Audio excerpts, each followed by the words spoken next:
Welcome to Man in Progress, Forging Manhood. I'm Travis Murray, values coach and your guide to building a life driven by real values.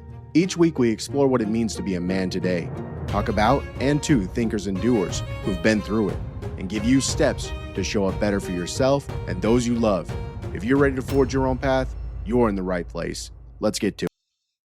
A shirt hangs on the back of a kitchen chair. It's not special. A faded blue cotton with a small fray at the cuff. But it isn't last night's shirt. I slide my arms through the sleeves. I tie the second lace on my boot. I make the coffee with my left hand, not the right. These are choices so small you'd miss them, but one winter morning, they were the first things I chose deliberately after a decade of autopilot. Once upon a time, I reached for a bottle this early. My hands knew the pattern without me telling them. One morning, I decided to interrupt that pattern with the smallest possible act. I put on a different shirt. The cloth didn't save me, but the choice did. It reminded me I still had a hand on my life.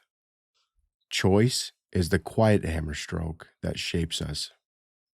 Welcome back to Man in Progress, Forging Manhood. Last time, we sharpened and gripped. We aligned our edge with our values. We learned to carry it without cutting what we love. Now we move from building strength to directing it.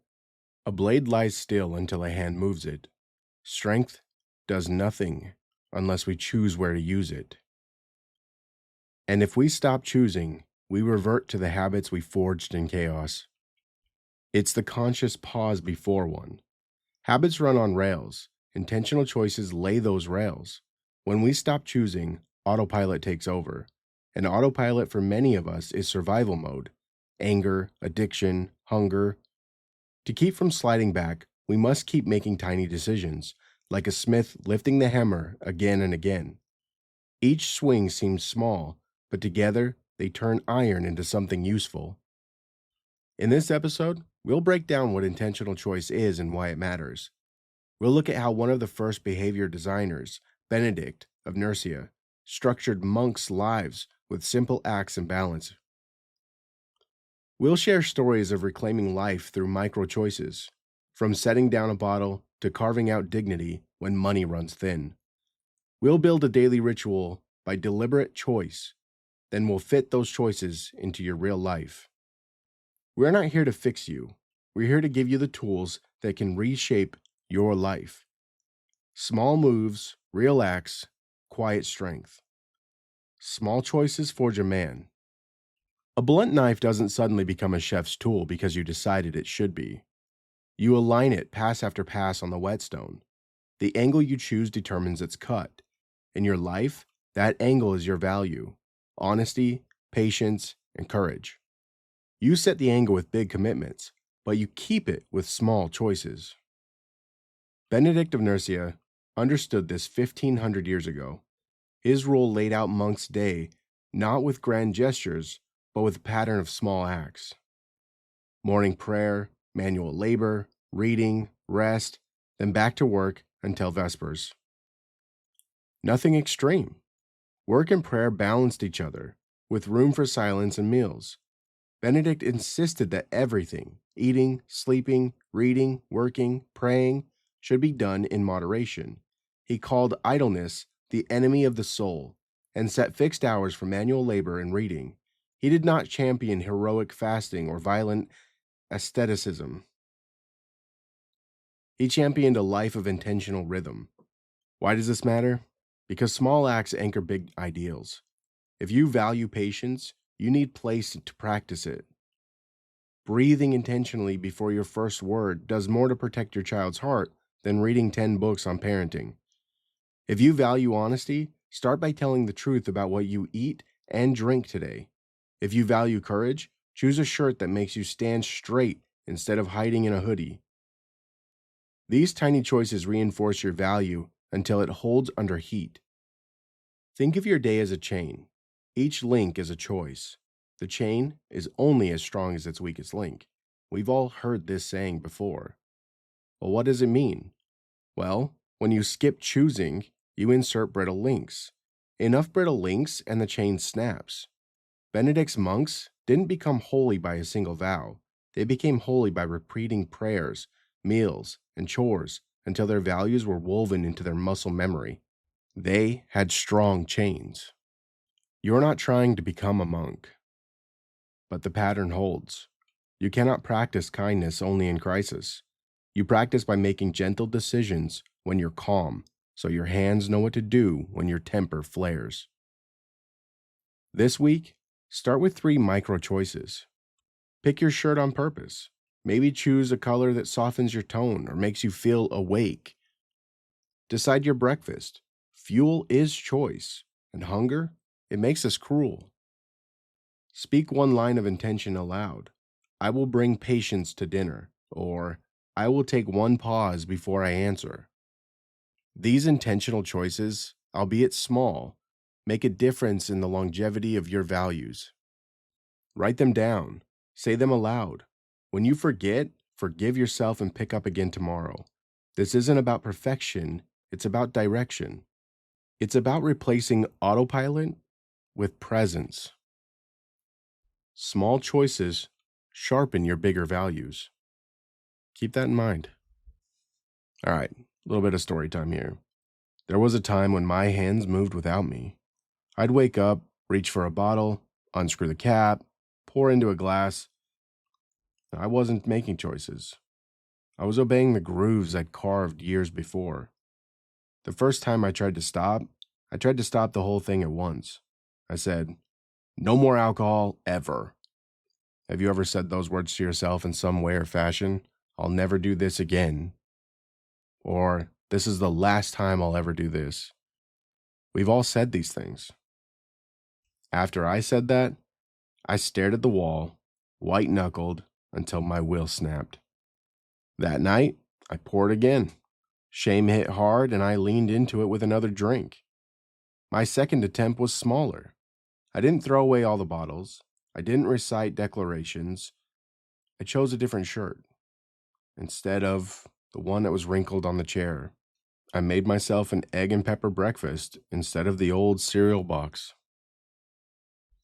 Instead of skipping breakfast altogether, I set the bottle aside until after breakfast. And that small choice, it bought me 15 minutes of sobriety. In those 15 minutes, I decided to call a friend. We talked for 5. He didn't fix me, he just listened. I told him what shirt I was wearing. It felt silly, but I needed to speak a decision out loud. The next morning, I chose a different shirt. I boiled eggs. I told my brother that I was eating boiled eggs. I told myself that morning that at night I was going to bring myself some peace for dinner. I still poured myself a drink that night, but my hands, they had felt a different pattern. They remembered what I chose that morning. The next day, the gap between breakfast and the bottle grew. I added a new choice. I walked to the window and I breathed 10 times. 2 weeks later, the bottle was still there, but the shirt, the breakfast, it had more gravity than the glass. Months later, I could throw out the bottle, not because I had a huge epiphany, because small choices rewired my muscle memory. This story is not therapy. I'm not a therapist. I'm not a counselor. And I'm not trying to tell you how to live your life.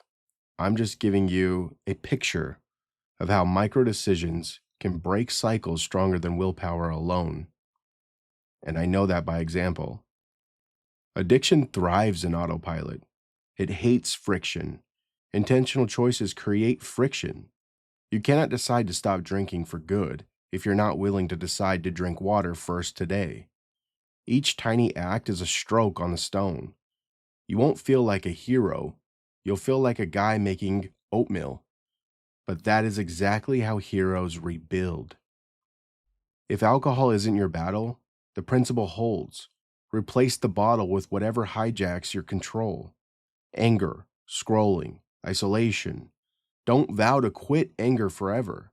Start by choosing the first sentence you speak when your temper rises. Don't promise to banish your phone. Put it in another room before dinner. Don't declare you'll never scroll at night. Choose to read one page of a book first. Small choices anchor big intentions, and when you string them together, you slowly turn your boat. Healing is in the tiny acts. A different year, a different forge. My children were small, my work was scarce, and our bank balance scraped the bottom. I was still making intentional choices, but my choices had stretched further. On Fridays, I stood in line at the grocery store with a handful of coins. I laid 6 cans on the conveyor, beans, tomatoes, 1 bag of rice. I counted coins by feel because I didn't want to see the cashier's eyes. I bought enough to feed my children for a weekend. Then I made another choice. I left nothing for myself. For 3 days, I drank water and told myself that hunger builds character. By Monday, I felt like a ghost. I was a weekend father, and I needed to provide for my children because I was being told to by everyone around me. And in that providing, which I'm glad I did, it ended in my weekends being the times where I ate and partook in meals with my children so that they would not see the suffering that I had to go through during the week. I spent months in this position where I would feed and eat on the weekends with my kids, but during the weekday, food was scarce, money was tight. I had to pay my bills. I had to pay my child support. I didn't know how to budget. I didn't know that there was a better way. I was just trying to make small choices to get through the day. I learned I couldn't serve my kids by disappearing. Hunger doesn't make you noble when you're carrying children to bed. It makes you short-tempered and foggy. So I made a small, intentional choice. I added more eggs to my grocery bag. It meant fewer coins by the end of the day, but it gave me a little strength. I cooked the eggs during the week, and I would eat 1 or 2, and it made a difference in my weekend. The eggs didn't solve my problem of being in poverty. It allowed me to read to my kids without my mind drifting. It allowed me to play the games with my children that they wanted to play and enjoy without me feeling tired like I needed to take a nap. So I liked the idea. So I found other things that were a little bit cheaper for me to feed. I started making choices at work that weren't just, well, this is in my job scope, so I'm going to do it. It was outside the job scope. It was providing advice, learning new things. I got a raise, and that helped a lot.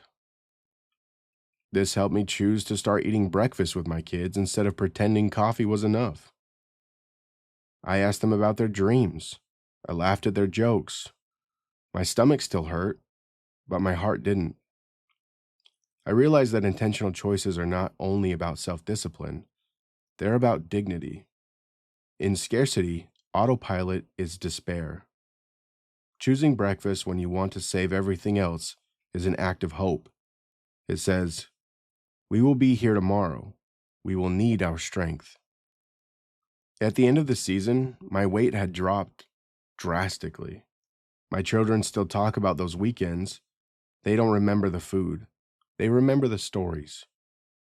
They remember the books that we read together, the video games that we played together, the parks that we visited, the strange concoctions I tried to make in order to save some money. Don't let my kids tell you about avocado soup, which was a fail. My small choices didn't change the world. They changed the way hunger sat inside of me. I was poor, but we were not powerless. Your battle may not be poverty. It might be time scarcity, emotional scarcity, kindness scarcity. When you feel starved, pick a small act that nourishes you enough to be kind. Eat a real breakfast before the meeting that will drain you. Spend $5 on a flower for the table. Choose to hold your child's gaze for 3 seconds before you pick up your phone. You are making a deliberate choice to stay human when life tries to turn you into a machine. We'll talk later about fitting these choices to your real life. But for now, notice how the small acts sustain you in scarcity. They are not luxuries, they are anchors. Small choices carry us when there is nothing else. A blade doesn't stay sharp because you wish it. You hone it every morning. You fix the burr every time you lay it down. Choice works the same way. The only way to keep your edge aligned is to turn your values into daily rituals. Call them your rule. Benedict wrote 73 short chapters to help monks order prayer, work, reading, and rest. You don't need 73 chapters. You need a handful of anchors that bring intention back when you drift. Morning is where you lay your pattern. Before your phone lights up, choose 3 things on purpose. Choose your clothes, not because they're fashionable, but because they remind you who you're trying to be. Benedict's brothers didn't pick up robes for style. They picked them up to simplify their minds so they could pray and work in balance. You hear the same story about Mark Zuckerberg, was making too many choices during his days. So, he created a wardrobe without choice, the same clothes. Choose your first sentence that you can live out. 1. I will speak softly before 9 a.m. 2. I will bring humor to the breakfast table. Choose your first nourishment, a breakfast that fuels you instead of spiking and crashing you. Your brain cannot be kind when your blood sugar is in chaos. These 3 choices set your angle for the day. They sound trivial. They're not. They are the string that holds the beads. Midday is where you reset the grip. The morning may have gone sideways. That's normal. You don't throw away the sword, you realign it. Set a silent alarm for midday. When it goes off, stop what you're doing and choose again. Breathe out twice, as long as you breathe in. Drink a glass of water. Touch your shirt and remember why you picked it. If you're about to fire off a heated message, whisper, "Give me 2 minutes." Step away. Look out a window. Take a drink of water. Come back and choose your words. Benedict called idleness the enemy of the soul and arranged periods of labor and reading so monks wouldn't drift. Your midday ritual is like that, a way to pull yourself out of the idle autopilot and back into deliberate motion. Evening is where you close the loop.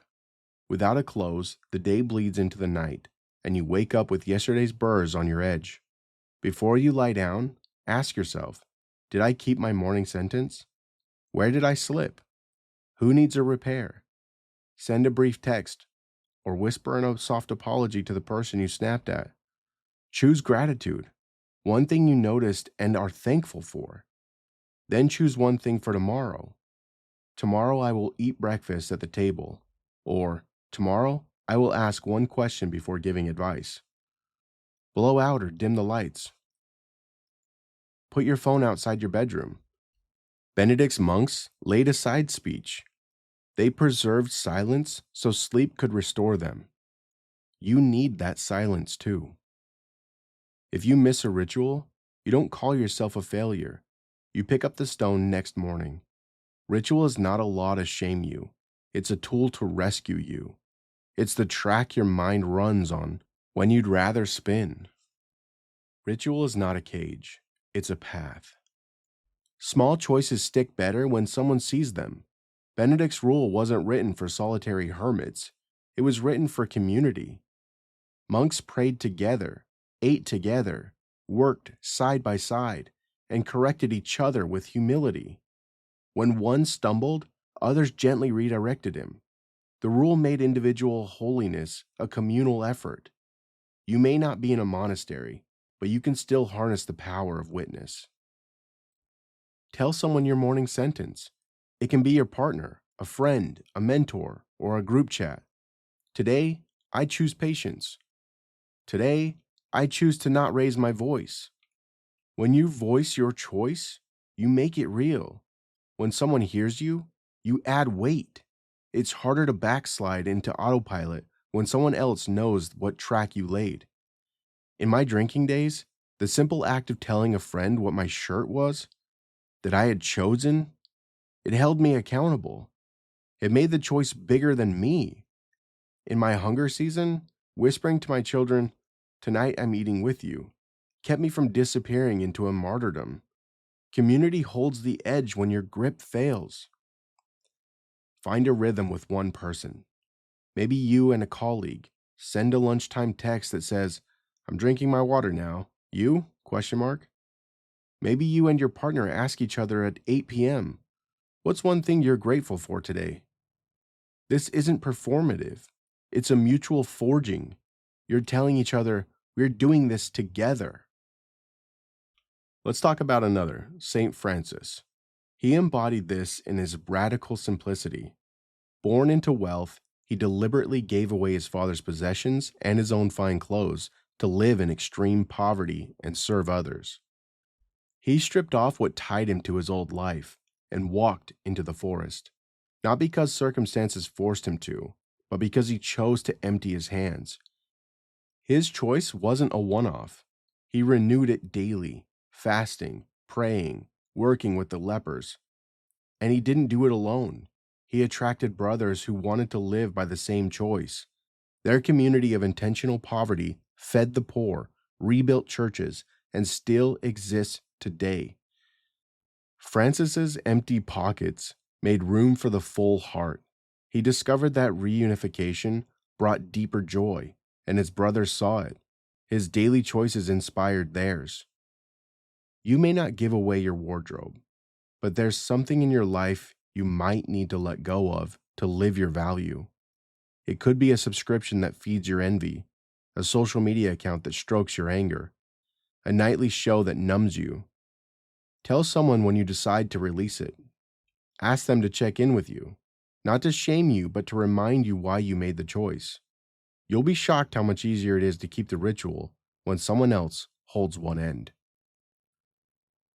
Witness turns intention into reality. A blade isn't proven on the bench. It's proven in the field. Your daily rituals and community witness prepare you, but life will test your choices when you least expect it. In the grocery line with a crying toddler? In a meeting where your boss snaps? In a text from an ex at 11 p.m.?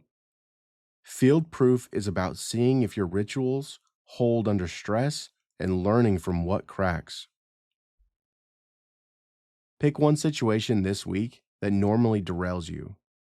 Maybe it's bedtime when your kids stall and you usually snap. Maybe it's a work meeting that always drifts, making you sarcastic. Go in with your morning sentence and your aim line.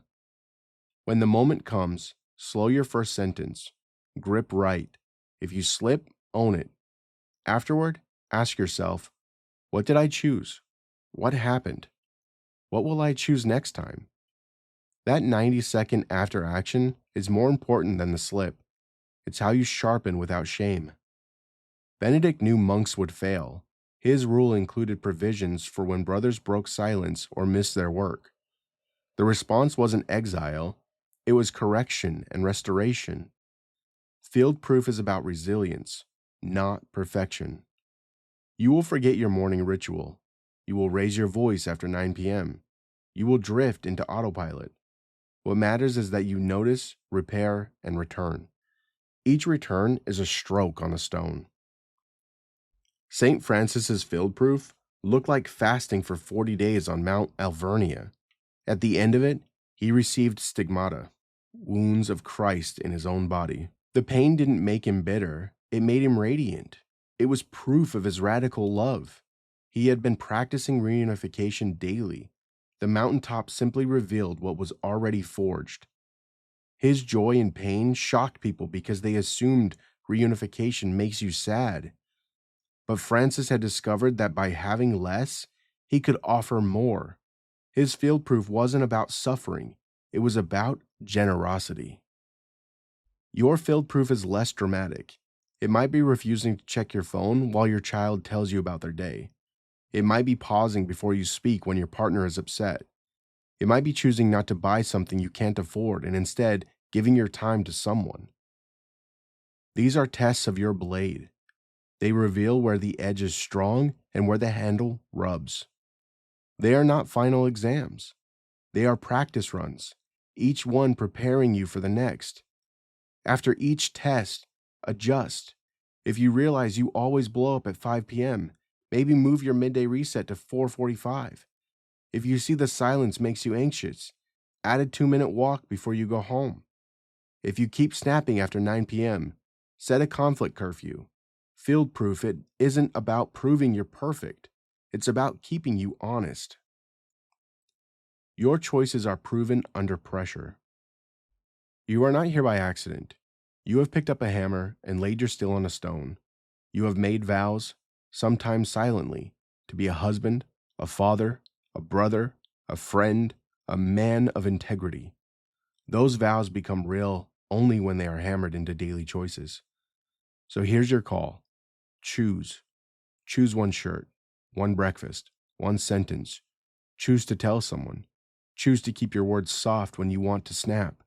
Choose to walk away for 2 minutes when the heat rises. Choose to give something away like St. Francis giving away his cloak, not because you have to, but because you want your hands free. Choose to eat with your children even when money is thin. Choose to return to the stone when you slip.